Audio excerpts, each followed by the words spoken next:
Shalom saudara-saudaraku yang dikasihi Tuhan. Kali ini saya ingin mengangkat tema mengenai Yesus adalah kasih.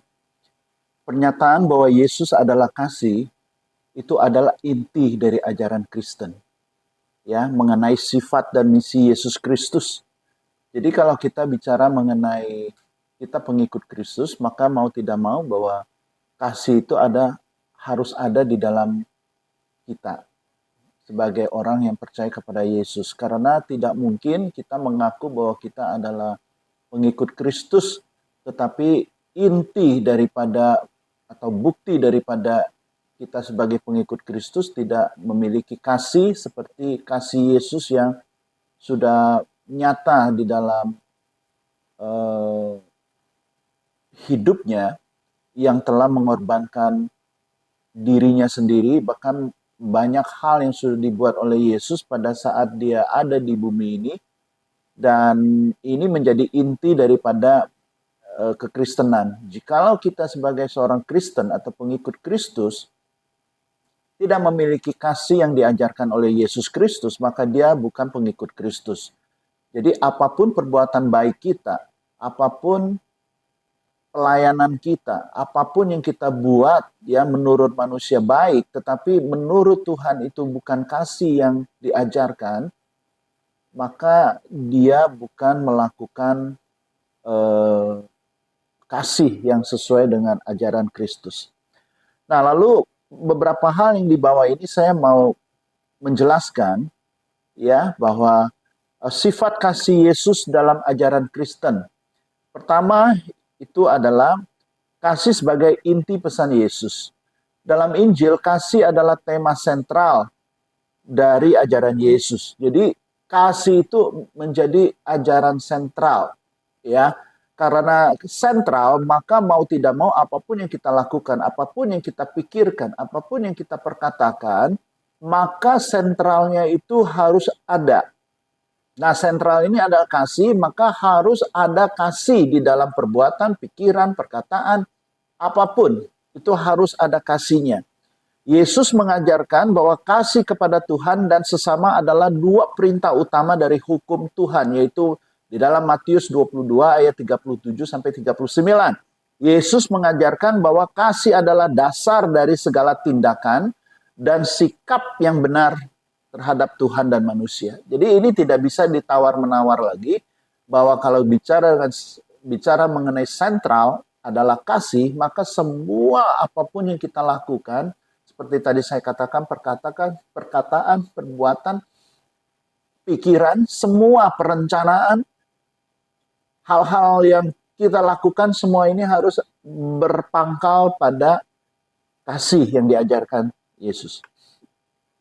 Lalu kasih dalam tindakan. Yesus menunjukkan kasihnya melalui tindakan. Dia menyembuhkan yang sakit, memberi makan yang lapar, dan merangkul mereka yang terpinggirkan. Kasihnya tidak terbatas pada kata-kata, tetapi dinyatakan dalam tindakan konkret yang menunjukkan belas kasihan dan perhatian.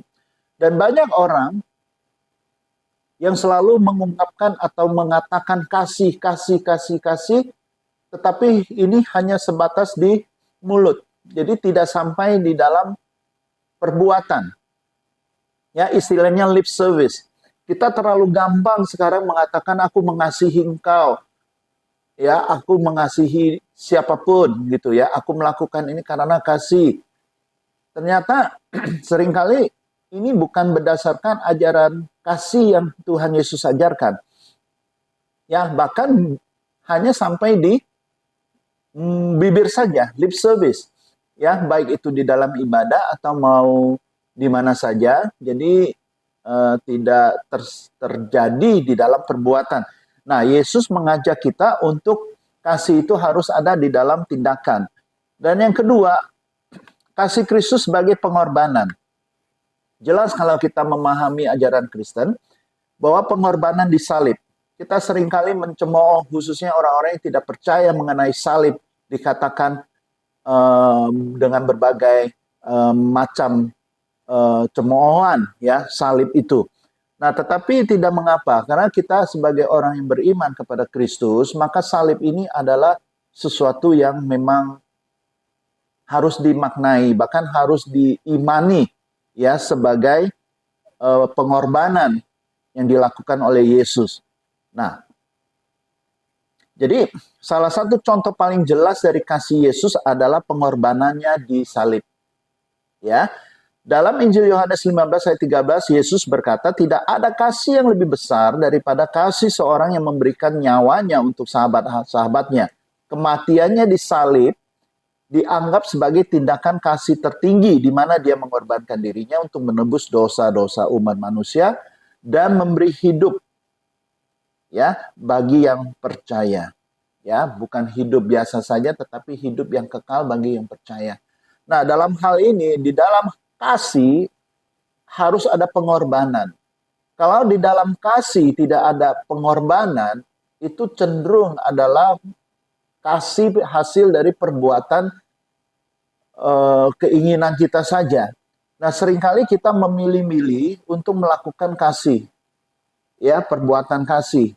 Ya kalau tidak merugikan saya, ya saya lakukan. Kalau merugikan, saya tidak mau. Kalau ada korban yang harus saya lakukan atau harus saya serahkan kepada orang lain, maka saya tidak mau melakukan. Nah, kasih seperti itu adalah kasih yang menimbang-nimbang, kasih yang mempunyai unsur untung ruginya. Tetapi Yesus melakukan pengorbanannya di atas kayu salib itu kasih yang tidak menimbang soal untung rugi, tetapi justru dia melakukan ini untuk keuntungan manusia yang berdosa, sehingga dia mau mati itu bukan karena mendapat untung, ya, tetapi justru yang mendapat manfaat yang diberikan oleh Yesus justru kepada orang-orang yang berdosa, sehingga boleh mendapatkan hidup yang kekal bagi orang yang percaya. Nah, kasih tanpa syarat. Kasih Yesus tidak bersyarat. Dia mencintai semua orang tanpa memandang latar belakang atau kesalahan mereka. Ini terlihat jelas dalam pertemuannya dengan orang-orang berdosa. Salah satu contoh misalnya pemungut cukai. Mereka yang dianggap rendah oleh masyarakat pada waktu itu. Jadi, unconditional love, kasih tanpa syarat ini harus nyata di dalam iman Kristen, ya, yang mengaku bahwa pengikut Kristus. Jadi kasih tanpa syarat itu tidak ada di dalam tokoh agama apapun, tetapi hanya ada di dalam Yesus, ya, yang dilakukan oleh Yesus. Nah, oleh sebab itu bukti bahwa kalau kita mengasihi sesama, maka harus tanpa syarat. Bukan memikirkan kalau saya membantu orang, mengasihi orang, maka saya akan mendapat imbalan, ya, atau pamrih. Nah, Yesus tidak mengajarkan seperti itu. Jadi kasih tanpa syarat. Nah, yang ketiga, kasih sebagai ciri khas pengikut Kristus. Nah, ini sangat penting. Seringkali kita mengaku diri kita adalah anak Tuhan, pengikut Kristus, orang Kristen, bahkan bangga dengan atribut-atribut yang ada, bahkan bangga dengan sosok Yesus sendiri, yaitu firman Tuhan yang menjadi manusia, yang berkuasa, yang menciptakan langit dan bumi dan seisi-isinya. Kita hanya memegang atribut seperti itu. Kita hanya membanggakan hanya simbol-simbol. Tetapi yang jelas di dalam hal mengikuti Kristus, maka harus ada ciri khas, yaitu teladan kasih. Yesus tidak hanya mengajarkan kasih, tetapi juga menjadi teladan. Ya, jadi kalau kita sebagai pengikut Kristus, kita pun harus punya teladan seperti Yesus meneladani kita.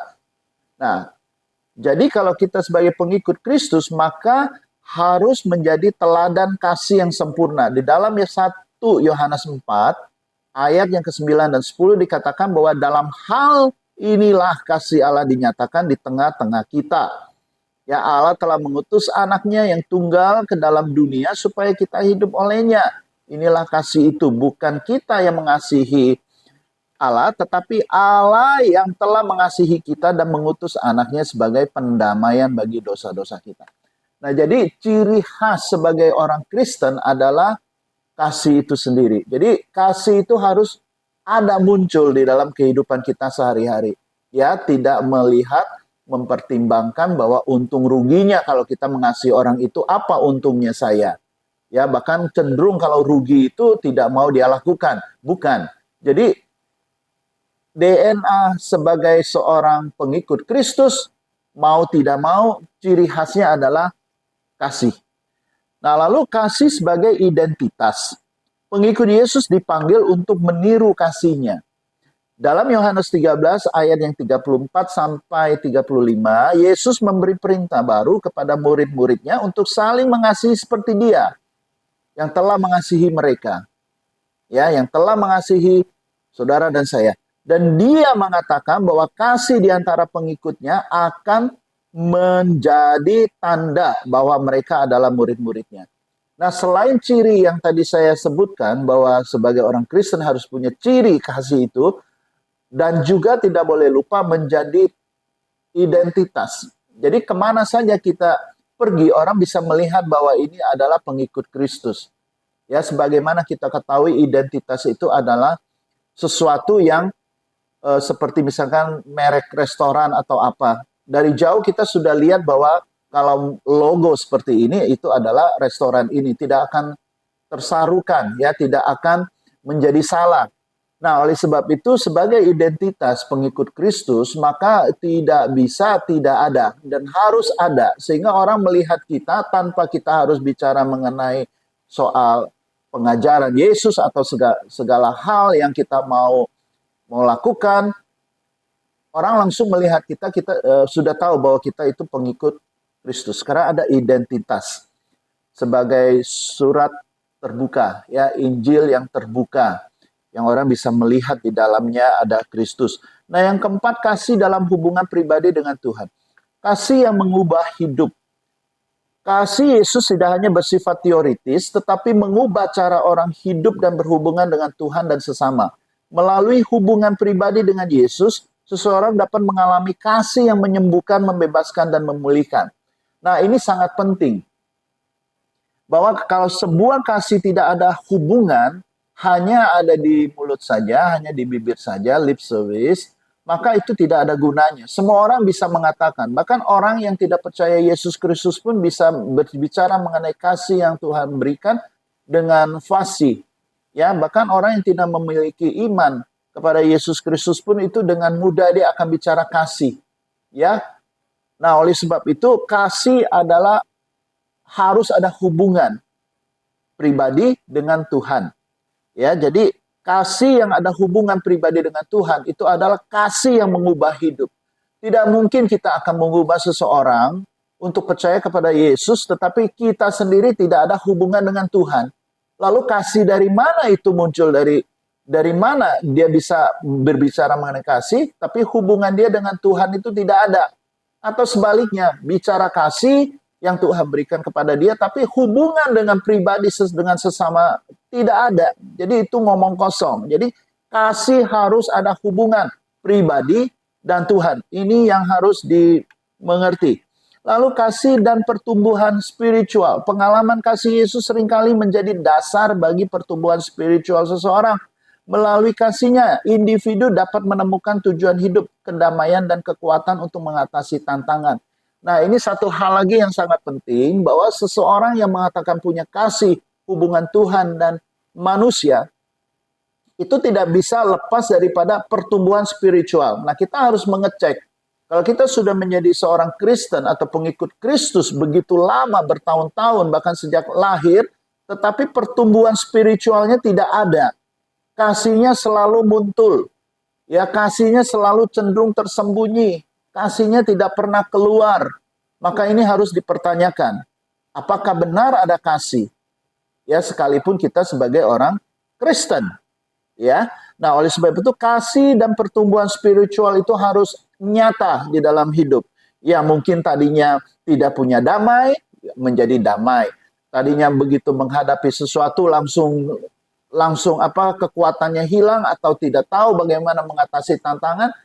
Setelah mengikut Kristus, kasihnya begitu ada di dalam hidup kita, maka kita bisa menerima, bahkan mempunyai damai sejahtera, ya, dan mengatasi tantangan dengan yakin bahwa Tuhan akan menyertai kita. Nah, oleh sebab itu kasih ini sangat penting untuk menghadapi hal-hal yang boleh terjadi di dalam kehidupan kita sehari-hari. Jadi kalau ada orang mengatakan bahwa dia adalah seorang pengikut Kristus atau orang Kristen, orang beriman, anak Tuhan, apapun namanya yang disandangkan, tetapi begitu menghadapi masalah, udah keok, udah cari dengan cara-cara, strategi apapun, trik-trik untuk mengatasi masalah. Ini bukan ciri sebagai seorang pengikut Kristus, saudara-saudaraku. Ya, jadi secara keseluruhan pernyataan bahwa Yesus adalah kasih mencakup bagaimana Yesus menunjukkan kasih melalui ajaran, tindakan, dan pengorbanannya, serta bagaimana kasihnya mempengaruhi dan mengubah kehidupan saudara dan saya yang mengikutinya. Kasih Yesus adalah model sempurna, garis bawahi sempurna, yang menjadi dasar bagi semua hubungan dan tindakan dalam iman Kristen. Nah, saudara-saudaraku yang dikasihi Tuhan, kalau kita sudah percaya bahwa Yesus adalah kasih, maka setiap perbuatan kita itu harus terkonek dengan kasih atau harus terjadi di dalam hubungan apapun, perbuatan apapun itu harus sentralnya kasih supaya bisa terkonek dengan Yesus. Nah, jadi begini gampangnya, bahwa Yesus adalah kasih. Jadi untuk berhubungan dengan Tuhan Yesus, maka mau tidak mau harus melalui kasih. Ya, jadi perbuatan baik kita supaya Yesus Kristus menerimanya, perbuatan kita itu harus melalui kasih. Kita berdoa juga harus ada unsur kasihnya. Karena untuk mengoneksi diri kita dengan Tuhan Yesus yang sang kasih itu, maka mau tidak mau kita juga harus memulainya dengan kasih, mendasarinya dengan kasih. Doa harus didasari dengan kasih, perbuatan baik harus didasari kasih, ya, berpuasa pun harus didasari kasih, pelayanan kita juga harus didasari oleh kasih, apapun. Kalau ada orang nubuat perbuatan atau apapun, talenta-talenta yang diberikan oleh Tuhan Yesus, dianggapnya seperti itu, tetapi kalau tidak ada kasih, itu adalah ngomong kosong. Nah, jadi kalau untuk bisa kita berkoneksi atau terkonek dengan Tuhan Yesus, sang kasih itu mau tidak mau bahwa kita harus dengan dasar kasih.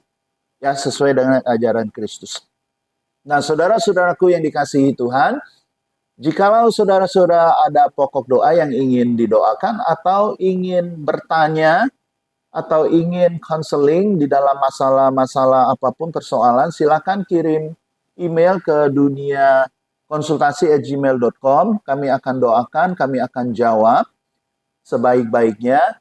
Ya, kiranya kita sebagai pengikut Kristus harus mengusung, bahkan bukan mengusung, mendasari perbuatan kita, iman kita yang tadi saya sebutkan dengan dasar kasih yang diajarkan Kristus. Bukan kasih yang diajarkan oleh orang lain, atau kasih yang diajarkan oleh filsuf-filsuf, atau kasih yang diajarkan dengan cara berpikir manusia, tetapi kasih yang dasarnya dari ajaran Yesus Kristus. Kiranya Tuhan memberkati kita semua. Amin.